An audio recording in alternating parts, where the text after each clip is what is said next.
भगवान ने उनकी हर मनोकामना पूर्ण करते हैं। भगवान ने कहा कि जो प्राणी माने कि काकर पत्थर हैं तो काकर पत्थर तेरा दर्शन देवे। जो प्राणी माने कि भगवान ही तो दुख सुख माँ उसके साथ देवे। उसी समय जाकर के नारद मुनि ने ब्राह्मण से कहा। तब ब्राह्मण ने आंगन में गाय गोबर लिपा कर केले का फल घी दूध दही कुल सामग्री लेकर के भगवान सत्यनारायण स्वामी जी की कथा सुनते हैं। ब्राह्मण शुद्ध होकर के मरने पर वैकुंठ धाम को चले जाते हैं। यदि स्त्री सत्याधा ध्यान विष्णु भगवान की जय।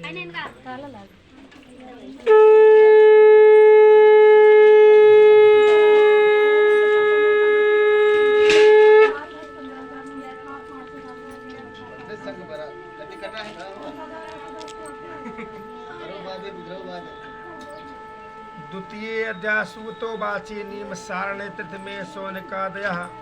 एक समय में काशीपुरी नगरी थी। काशीपुरी नगरी में ऐसे गरीब ब्राह्मण थी कि वो ब्राह्मण दिन भर मांगे तो दिया भर, रात भर मांगे तो दिया भर। ब्राह्मण के घर में बरकत नाम का कोई चीज नहीं था। एक दिन ब्राह्मण अपने मन में क्या सोचते हैं कि हे प्रभु, हम दिन रात तुम्हारे भजन करते हैं, गुण गाते हैं, फिर भी हमारे घर में बरकत नाम का कोई चीज नहीं।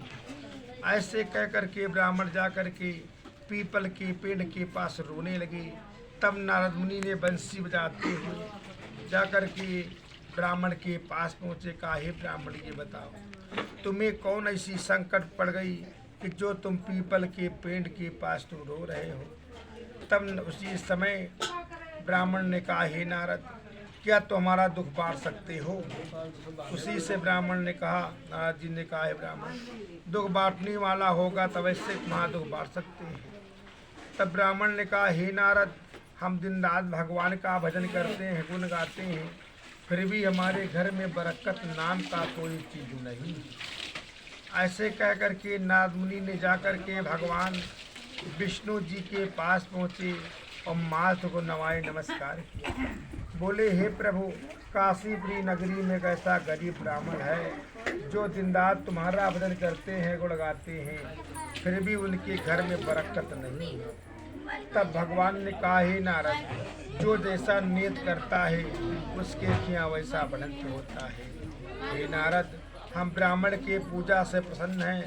बोला, ब्राह्मण की जो धर्म पत्नी है न किसी देवी को मानती न किसी देवता को मानती। जो साधु संत महात्मा दरबार जाते हैं उनको भिक्षा नहीं देती। इसलिए जो जैसा कर्म करता है उसको वैसा फल मिलता है। नारद मुनि ने जाकर के ब्राह्मण से कहा, ब्राह्मण अपने मन में क्या सोचते हैं, चलो आज अपनी स्त्री की परीक्षा ले लें। ब्राह्मण ने खाते में कमंडल लेकर के गिरवे कपड़े पहन करके ब्राह्मण जैसे अपनी मकान से पहुँची। उसी समय भिक्षाम देही का आवाज़ लगाई ब्राह्मण। तब ब्राह्मण की धर्म पत्नी मकान से निकली, अपने पति को नहीं पहचान पाई। उसी समय कहती क्या है, ये ब्राह्मण का दरबार है, यहाँ पे दान दिया नहीं जाता। तब ब्राह्मण रोने लगे। उसी से भगवान ने कहा, जो जैसा कर्म करेगा उसको ऐसा फल का प्रदान मिलेगा। ऐसे मन का विचार का पावन करके उसी समय ब्राह्मण जब पहला प्रवासी आया, आंगन में गाय के गोबर लिपा कर केले का फल घी दूध दही कुल सामग्री लेकर के भगवान सत्यनारायण स्वामी जी की कथा को सुनते हैं। उसी समय जात के लकड़हारा अपने सर पे लकड़ी के बोझ को लेकर के गांव नगर नगर लकड़ी बेचने लकड़हारा जा रहे थे। तब लकड़हारा ने सामने क्या देखा कि ब्राह्मण के यहाँ भगवान के भजन होते देखा। उसी समय जाकर के लकड़ी के बोझ को रख दिया।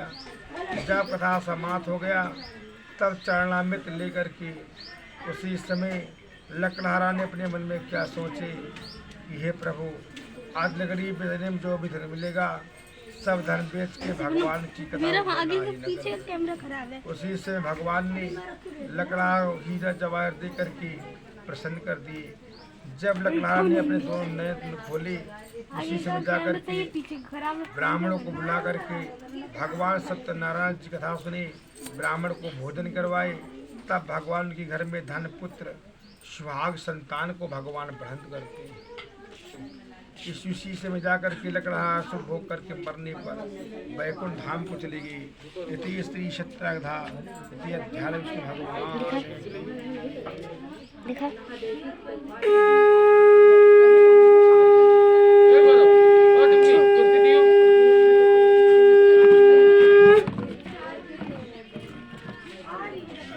आजा बैठ आजा बैठ बैठी चला सामने से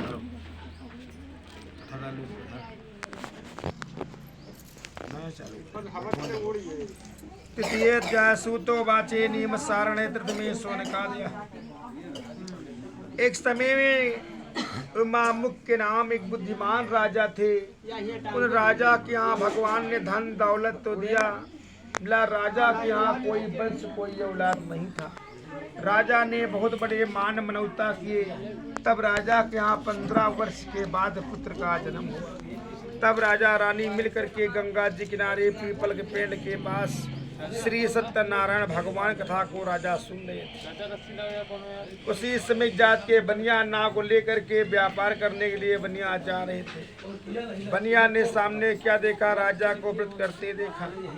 तब बनिया ने नाव किनारे पे लगा करके राजा के पास गए। बोले हे राजन, ये बताओ आप किसका पूजन करते हैं, ये पूजा करने से क्या लाभ है, क्या हानि, कृपा करके बताओ। राजा ने कहा कि हे बनिया, ये श्री सत्यनारायण भगवान की ये कथा है। इन्हीं कृपा से 15 वर्ष के बाद हमारे यहाँ पुत्र का जन्म हुआ। तब उसी से बनिया प्रसाद लेकर के रोने लगे, हे भगवान, हमारे भी घर में कोई औलाद संतान नहीं है।